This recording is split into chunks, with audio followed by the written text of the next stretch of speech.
দাঁড়াবে তো এইটাই টেনশন দিচ্ছে আমার দেখি ঢুকে যায় আর একটু লেই তো লেগে গেল এই পাশটা একটু করো এই পাশেও ঠিক মনে হয় নাম মনে হয় খোলা দেখি খোলা আছে অনেকটা এখানে 4 ইঞ্চি জায়গা লাগবে এখন ও পাশে কত 4 ইঞ্চি লাগে এখানে এখানে 1 ইঞ্চি দেওয়া আছে ওইটা আমার রে আছে খালি তো আর তাহলে আর এলো আরে করলে ঢুকে যাবে আরে করে লেইতে হবে আরে আটটা কোন দিকে করবে এইদিকে করবে না ওইদিকে করবে কোন দিকে করলে প্যানেল বোর্ড আছে এদিকে পাবিদা একটু বলো না কিভাবে করলে ভালো হবে হ্যাঁ বলেছি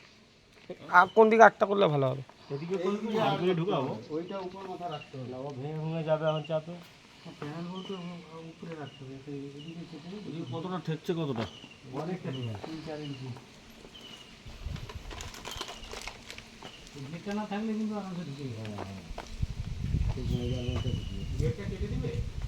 না ক্যানিং মেশিন আনতে না তারপরে মেন হয়ে গেছে কি বলেন তো গেট ঠিক আছে কিন্তু দেওয়ালটা কি করবেন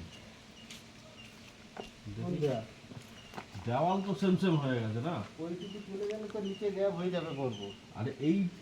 চলে যাওয়াটাই তো কথা চলে যদি না যায় আড্ডা কোন দিকে